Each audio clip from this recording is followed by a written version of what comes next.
And there's so many ways you could say away we go, and she found one that's interesting and funny and surprising to me, which is really cool. And away we go! Taylor, eh? Or is it Taylor-E-H? Theo? Taylor Abraham's here. How are ya? Hi! I just said hi the way that Unikitty says it. And guess what?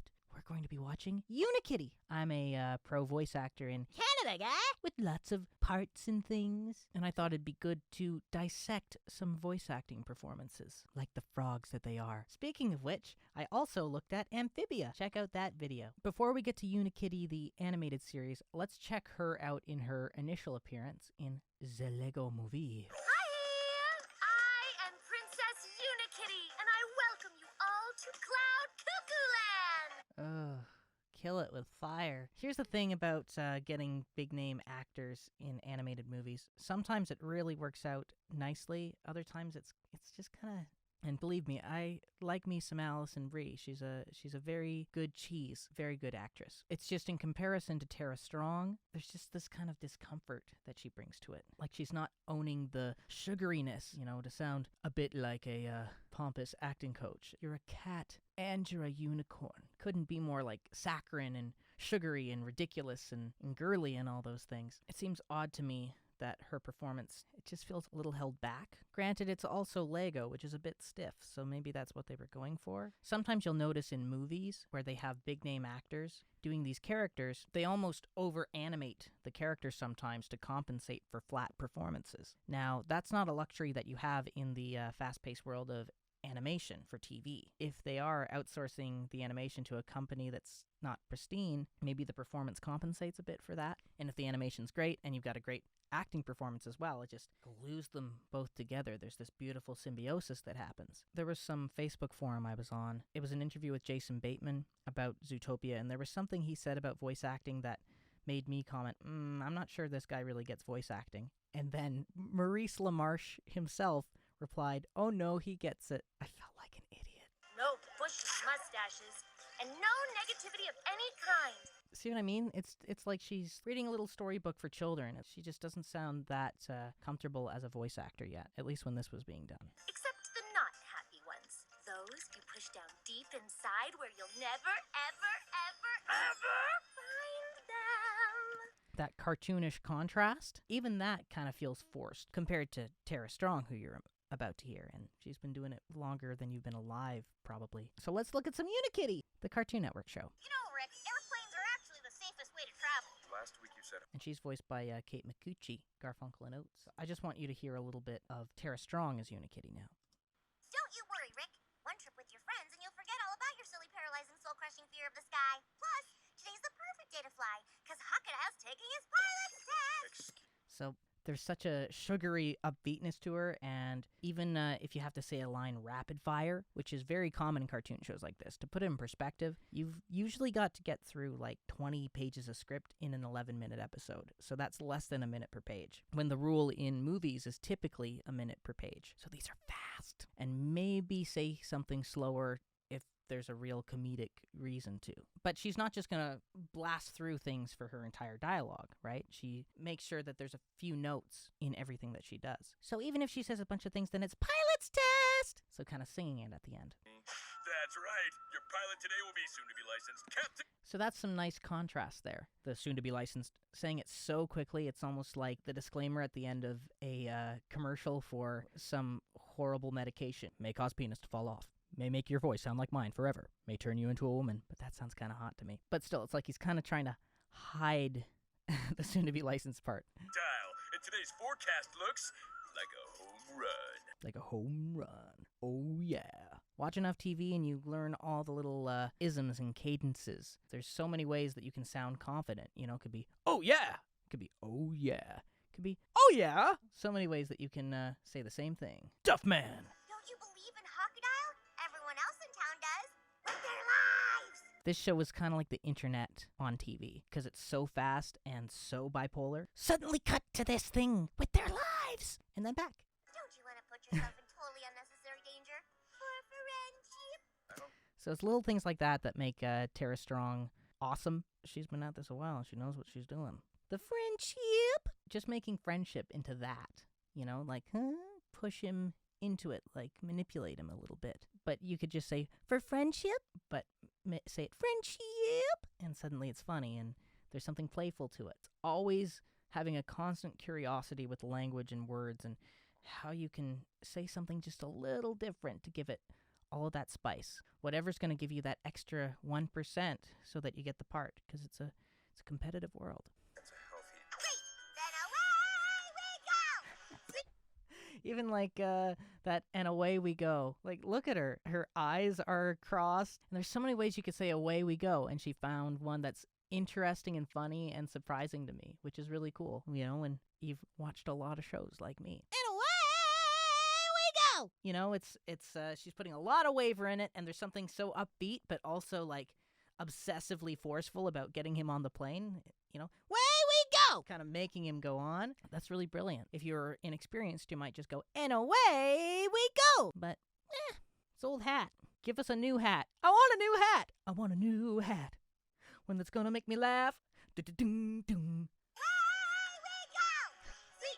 Let's get our seat! But now I want you to listen to how each character has their own vocal tone and vocal quality and place in the show. That's important in kind of any TV show. The superficial parts of each character's personality are going to be obvious just from their voice. And then as the show develops, you appreciate the subtleties of them and all that. But you want to be able to instantly understand what a character is just by seeing their artwork. Look at Dr. Fox here right away. She's probably going to be the nerdier one. Like, she's got glasses and she's a doctor. And so they got Kate Micucci, who naturally sounds a little bit nerdy and charming. I left their bag in the chair. I'll put it in the overhead Hey, bin. what are you doing? No. I'm a regular passenger. Stop. I don't belong in here. Whoa, reclining seat! And then we got the smoky voice of Puppycorn, right? Because smoky voices, there's always a place for smoky voices in cartoons. His is a little bit lower. I can't sound like him, really. I'm asleep. I'm awake. I'm asleep. I'm awake. This show is just a sugar rush the whole time. It's one of the most cartoony cartoons on TV right now. It's actually kind of hard to find cartoons, whoa! You know, like you had in the 90s. This is fine. Survive this. And then he's clearly got the monotone voice. He's the Ice Bear. He's the Dimitri Martin. And then you got your tough guy, right? They're all archetypes on the surface, but they all have interesting quirks, you know, like the tough guy's really pining for Dr. Fox, you know? Usually that wouldn't be the case. That's kind of nice. And so it's important when you're even auditioning for a show, I think, to understand what archetype your character probably falls under. Even to understand, they'll mention different references. If they want the good guy to sound like Jason Bateman, don't make your bad guy who you're auditioning for also sound like Jason Bateman a bit. Because then you'll be in a situation where they might really like your performance, but they can't choose you because there's a little pocket that each character has to fill. Good afternoon, ladies and gentlemen. Thanks for your support during my pilot's test. That's a little clever thing. He understands that he's playing pilot, so it's like, that's the common thing with a pilot is you have little stops and starts. Pass because I'm half bird and know how to fly already. We'll be taking off shortly, so please. His little confident laugh there, the you know, little touches can go a long way. Unless you're a priest. Oh! Corruption. Now let's deliver this plane baby into sweet mama sky. Baboosh! Right, and then he just shoots up like that. That's how cartoony that show is. You'll see visual gags like that. You know, I think that's great. Got it! See you in 30 to 40 minutes. Okay, thanks. Bye! See, that's how freaking fast this show can be sometimes. Okay, thanks. Bye! You're waiting. Has it been 30 to 40 minutes yet? No, it's been 9 seconds. Let's even see if that was 9 seconds. Because that's how freaking fast. They can't even let time be real in this show. They start 1, 2, 3, 4, 5, 6, 7, Has it been 30 to 40 minutes 8. yet? No, 9. it's been 9 seconds. Oh, it was 9 seconds. I'm impressed. Waiting for like 100 years! Don't worry, I'm sure Batty's coming soon. Let's check the tracking site. Look! It says Chef has received your order. Yay! She's got such an adorable, like, brainless yay. I love it. Now it says Chef is taking a break to call an aunt she hasn't talked to in a while. Now it says Chef is finally starting that novel she always meant to write. It's good to trade the lines to different characters. One character could say all of them. Everyone gets used, and, you know, your attention is being split. And people wonder why we have bad attention spans. It has nothing to do with control and only watching a couple things a day instead of, like, frickin' 3-4 hours a day like most of the Western Hemisphere. Has nothing to do with that. I can't just watch 1 or 2 things. I have to watch like 3 hours worth of YouTube videos every night. I feel like I'm actually mocking myself. It's always their fault. It's never yours. You have no control over your life. Said nobody who is sane ever. Come on! Doesn't she know we're basically turning into skeletons over here? Yeah, us too! Hey, we talked about this. You stay in the closet until next Halloween. Shoot, get in there. Hey, Cartoons should be cartoons, you know? You dig? guys, be patient. What we need is some really slow activities to pass the time. Complicated board games. Okay, it says 0 12. Check the food again. No, come on! One now. TV. Welcome back to Eating Channel. Hey, look, there's some food.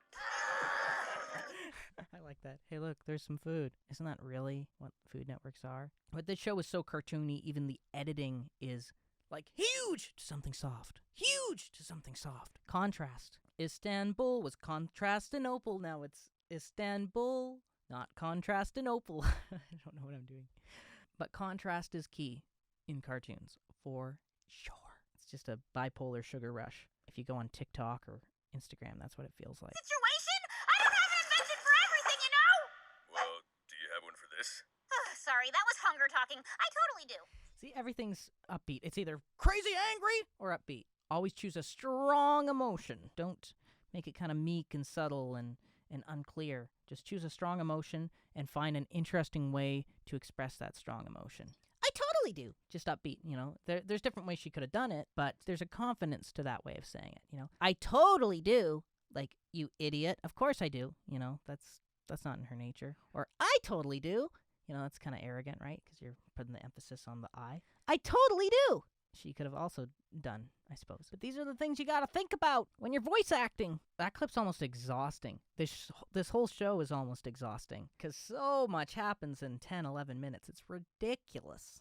It's chronicles of ridiculous. But I really, really, really like it. The main ensemble is very distinct, and they all bounce off each other nicely. It's tried and true, and the art style is fun. You know, it's got a bit of that shouty Teen Titans Go limitation to its voice acting sometimes, because everyone's kind of just got a couple different notes that they can play with. It's actually really impressive how much interesting acting that they generate despite the confines of a show like this, where everything is so exciting all the time. Again, just listen to some of those little things that Tara Strong does, like that away we go, that away.